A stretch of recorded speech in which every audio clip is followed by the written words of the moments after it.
Olá, meus amores e minhas amoras, tudo bem com vocês? Continuando a nossa vibe de vídeos novos, sem maquiagem, só ligando a câmera e falando. Hoje eu vim falar um pouquinho com vocês sobre a minha tatuagem nova. Essa tatuagem deu o que falar no Instagram, foi acho que a foto mais curtida que eu já tive na minha vida no meu Instagram. E todo mundo ficou perguntando, falando sobre a tatuagem, eu recebi várias mensagens, todo mundo falando que quer fazer também. Eu vou deixar a tatuagem passando aí porque tá num lugar meio difícil que não vai dar pra mostrar agora. Mas é uma Barbie preta, é simplesmente uma Barbie, naquele desenho, aquela logo da Barbie. E em vez de uma menina de cabelo liso, nariz fino, obviamente branca, é uma Barbie preta, de Black Power preta. Antes de começar a falar sobre o significado da tatuagem, eu quero lembrar que nesse desenho que tá aqui, que eu tatuei, esse desenho, que essa pessoa é a Natália Braga, uma amiga minha, uma inspiração na internet pra mim. Essa mulher é maravilhosa. Quem fez a arte foi a Gabi Dias e quem tatuou em mim foi a Raquel Dantas. Eu vou deixar todos os links delas aqui embaixo e vou deixar o texto incrível que a Natália Braga fez quando ela viu a minha tatuagem. Vou deixar tudo aqui embaixo na caixa de descrição. Se você quer saber ainda mais sobre a história dessa tatuagem, que não começou em mim, começou em outra pessoa, você leia o texto que eu vou deixar aqui embaixo, porque vai explicar muito mais e, enfim, é emocionante. Vamos começar lá do comecinho, né? Como sempre, eu adoro explicar as coisinhas pra vocês. Quem é a Natália Braga? Natália Braga é uma mulher muito inteligente, que eu conheci num grupo de fãs de The Pretty Reckless. Não sei se vocês conhecem essa banda, é a banda da Taylor Momsen, uma loira que participou de Gossip Girl. Eu não sei se foi um grupo, um evento, ia ter um show aqui no Rio de Janeiro, e daí eu fiz várias amizades desse grupo, eu não sei porquê, gente, eu não sei, né? Enfim, fiz várias amizades e uma delas foi a Natália. A Natália também tinha o cabelo alisado e relaxado, se não me engano, que nem eu. A gente foi crescendo e se descobrindo juntas, sabe? Na mesma trajetória, assim. Fomos entrando em movimentos sociais e abrindo nossa cabeça pra várias coisas juntas. Só por Facebook, assim, a gente não conversava muito, mas a gente tinha aquele contato de ver uma crescendo e evoluindo junto com a outra mais longe. E isso é uma coisa incrível que eu tenho com vários amigos meus, que nos conhecemos de outras formas, sem ser ativismo de Facebook, e paramos no mesmo caminho. A Natália se tornou uma mulher incrível, não que ela não era antes, mas enfim, hoje ela é uma inspiração pra mim e com certeza pra várias pessoas. Ela também tem um canal aqui no YouTube, um vlog, que ela fala sobre coisas maravilhosas, da vivência de uma mulher negra na faculdade, enfim, no mundo. Eu vou deixar aqui embaixo também pra vocês conferirem. E ela foi me inspirando de uma tal forma assim louca, até que um dia ela tirou essa foto aqui. Essa foto ela tirou, simples, ela tirou umas fotos lindas. Ela foi a primeira inspiração pro meu primeiro nude.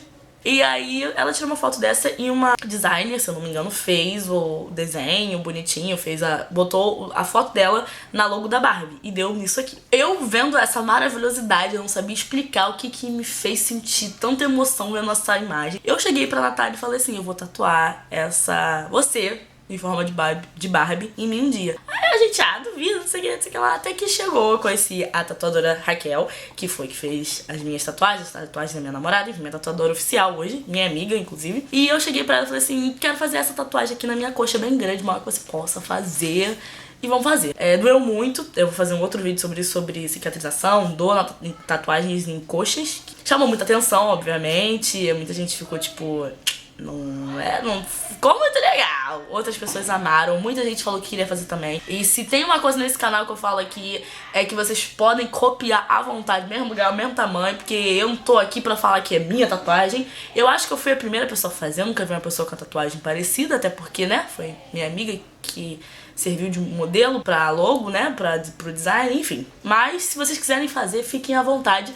Só quero que saibam quem são as pessoas, né, quem é a pessoa da foto, quem fez e quem tatuou, pra depois, né, enfim, não se perder o sentido. Conversando com a mãe de uma amiga minha, ela ficou tipo assim, eu não sei se essa tatuagem ficou muito boa, porque levantou muita bandeira de ativismo e não sei o que. E eu fiquei pensando, gente, é sério que as pessoas estão pensando isso sobre a minha tatuagem? Então eu vim fazer um vídeo explicando o porquê da minha tatuagem, né? Já expliquei como eu achei, quem é, mas agora eu vou explicar internamente, aquele negócio que faz a gente chorar. E aí eu tava pensando em fazer um vídeo já tem um bom tempo falando sobre um assunto que já me deixa nervosa só de pensar. Então eu juntei esse assunto com o assunto da tatuagem e vamos ver o que sai disso. Quando eu era bem mais novinha, pra quem não sabe, eu tenho 19 anos, tá? Eu comecei a viver um pouquinho cedo, eu sei disso, mas quando eu era ainda mais novinha, por volta dos meus 12 anos, assim, eu tive uma melhor amiga. O nome dela era Stephanie. Eu vou falar sobre essa história. Das coisas que eu quero trazer pro canal, falar sobre as minhas histórias, assim, da minha vida, que me deixam mais acelerada, deixa até o coração mais acelerado. E eu tive uma melhor amiga chamada Stephanie, uma das minhas melhores amigas.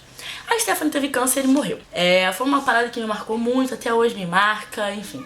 É uma loucura essa história na minha vida. Nesse momento, quando eu tinha 12 anos, tava tudo acontecendo de ruim na minha vida. Tudo ao mesmo tempo. Eu tava me descobrindo. Eu tava começando a namorar cedo. Não sei como eu vou falar sobre isso.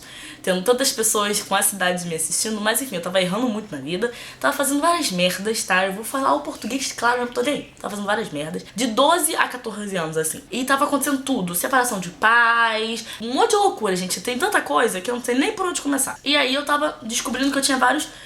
Eu não sei como falar, transtornos psicológicos, problemas naquela época, eu não sei, mas estava acontecendo alguma coisa da minha saúde psicológica. Aí depois que essa minha amiga morreu, eu comecei a fazer um tratamento psicológico, um acompanhamento, tudo bonitinho, e eu descobri que eu sofria com um probleminha chamado automutilação. Quer dizer, eu sabia, porque, né, eu tinha esse problema, mas eu não sabia que isso tinha um nome e que isso era um transtorno. Eu não sei muito bem como falar. Quem é psicólogo ou tá estudando psicologia, deixa aqui embaixo nos comentários como eu posso chamar a automutilação, né? Acho que é um transtorno psicológico, enfim. Eu me cortava, né? Assim, resumindo a história. Muito, muito. E eu odeio quando as pessoas vêm falar pra mim: ah, quer chamar a atenção dos outros, automutilação é modinha. Não, é uma parada muito séria. Eu sei que tem gente que faz pra chamar a atenção dos outros, mas mesmo assim é uma doença, é uma coisa louca. E deve ter a atenção das pessoas, como depressão tem, como ansiedade tem, não, né? Deveria ter também. Então nessa época eu tava sofrendo de ansiedade, depressão e automutilação. Eram 3 coisas na minha vida, assim, presentes 24 horas e que eu não sabia explicar pros outros, que pouca gente sabia, mas quem sabia sempre me zoava. Enfim, eu era zoada na escola por causa disso, eu tinha apelidos horrorosos por causa disso, e isso foi acabando com a minha cabeça de uma tal forma que eu não sei nem como é que eu me recuperei um pouco disso hoje. Então eu me cortava. Os meus lugares favoritos pra me cortar eram as coxas, que aí você já vai começar a entender esse vídeo, e os pulsos e os braços. Graças a Deus no pulso... Graças a Deus não, porque eu acho que marca faz a gente se lembrar das coisas que aconteceram na nossa vida, mas enfim, eu não tenho marcas nos pulsos, só nas coxas. Nas coxas eu tenho muitas marcas, sério, dá pra confundir com estria de tanta marca que eu tenho, porque minha automutilação é uma parada assim muito louca. E eu me cortava muito quando eu tava nervosa, quando eu tava doente, quando eu tava estressada, quando eu tava feliz, pra vocês verem como é. Eu tava feliz, eu me cortava. E eu não sei como explicar como isso acontecia. A dor, não só a dor, porque eu também me cortava quando eu tava feliz, mas o sentimento que eu tava sentindo na hora, as sensações eram tão grandes que aconteciam dentro de mim, que eu não sabia explicar. Então, eu meio que me cortava pra poder me distrair um pouco da minha cabeça, sabe? Parar de sentir só o que tava dentro, porque alegria é um sentimento, tristeza é um sentimento, enfim, perda é um sentimento, e você não tá sentindo no físico. Não sempre, né? Você tá sentindo dentro de você. Então, eu me cortava porque eu podia parar de sentir um pouco as coisas que estavam acontecendo dentro da minha cabeça e sentir as coisas que estavam acontecendo no meu físico. Era uma distração pra parar de sentir, pra parar de pensar e sentir na perna, na coxa, no corpo, enfim. Me sentir viva. Eu me cortava pra poder sentir dor no físico e me sentir viva, porque eu me sentia morta.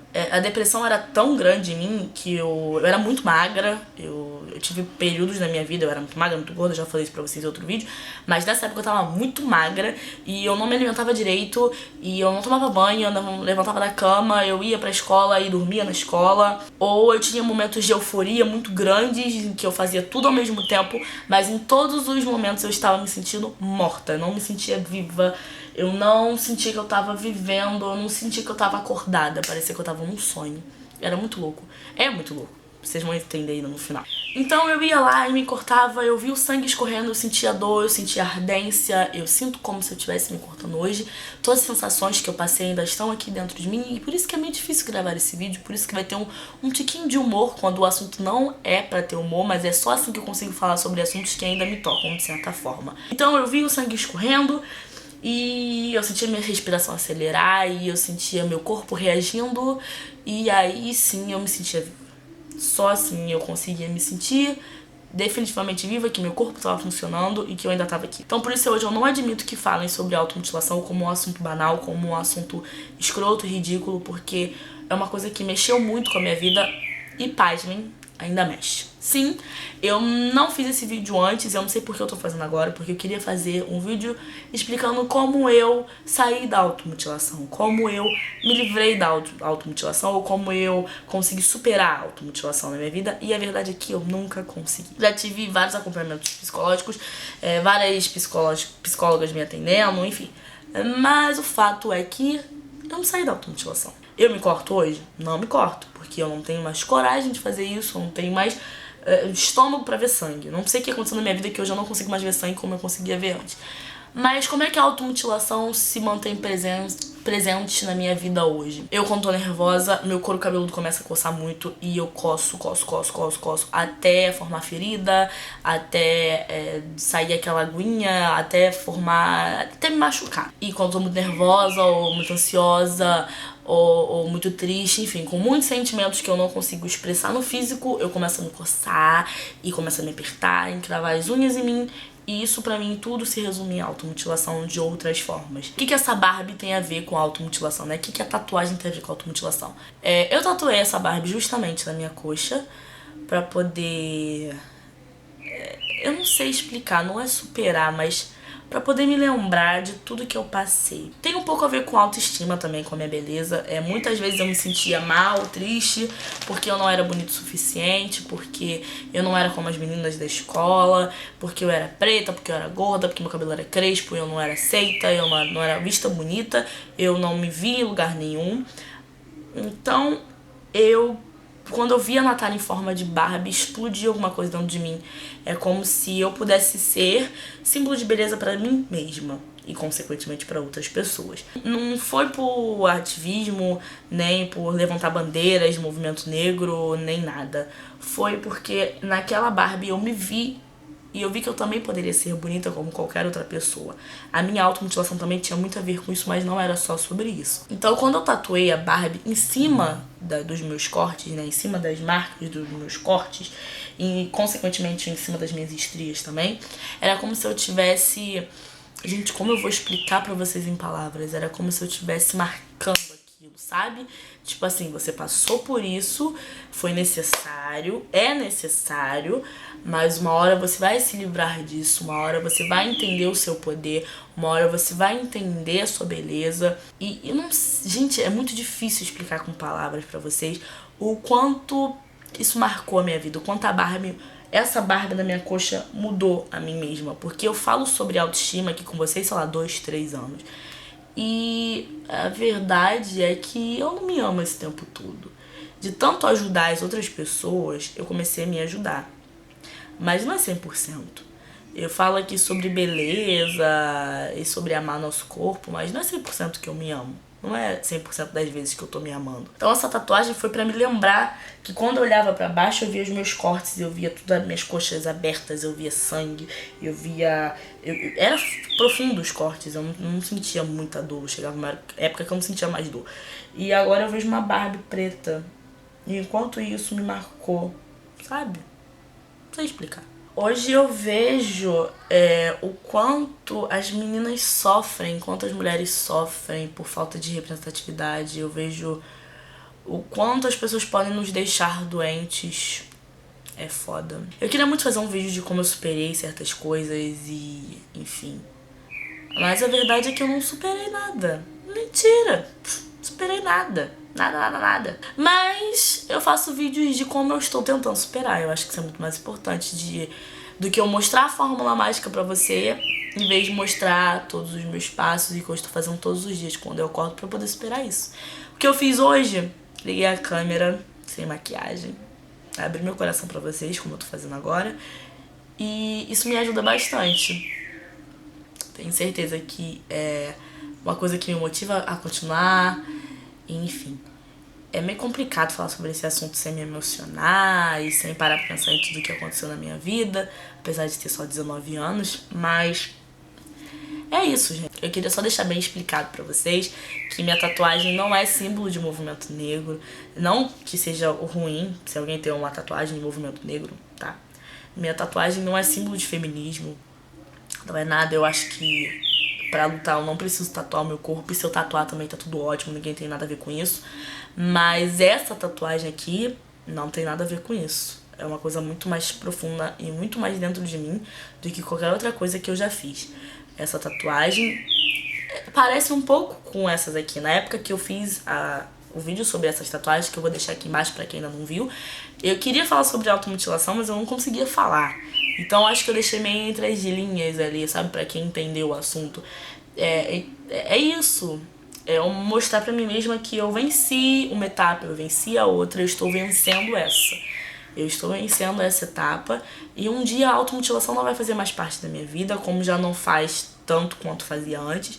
E cada dia eu me livro mais um pouquinho, e essa tatuagem foi um passo pra eu me livrar mais um pouco e pra eu sempre me lembrar, entendeu? Eu acho que cada um tatua o corpo do jeito que quer, enfim, mas essa aqui foi pra eu sempre me lembrar de quem eu sou, da onde eu vim, o que eu passei, e que tudo um dia vai fazer sentido. Então é isso, meus amores, eu espero muito que vocês tenham entendido o que eu quis dizer com esse vídeo, e que se você que tem problema de automutilação aí e acha que ninguém te entende, eu te entendo. Eu te entendo, real. E deixa aqui nos comentários se você tem problemas com isso. Eu prometo que eu vou tentar ler todos e responder todos, mas os que forem pesados demais eu vou preferir não falar nada, porque são assuntos que mexem muito com a gente, sabe? Ligam gatilhos e às vezes é bom a gente se afastar de certas coisas. Mas deixa aqui embaixo nos comentários, certamente alguém vai te ajudar. É muito lindo ver isso, quando uma pede dica e eu não posso responder, mas a outra pessoa já vai lá e responde, e a gente virou realmente uma família muito grande. Então deixa aqui embaixo nos comentários o que vocês acham sobre isso, se vocês já passaram por isso, se conhecem alguém que já passou por isso. E, enfim, vamos trocar aí, vamos saber como é que a gente passa por isso juntas e juntos, né? Se vocês quiserem saber mais sobre essas histórias da minha vida, essas coisas mais profundas e mais pessoais, deixa aqui embaixo nos comentários também, que vai ser uma honra gravar sobre o que vocês querem saber sobre mim. E é isso, meus amores, um beijo e até a próxima. Tchau!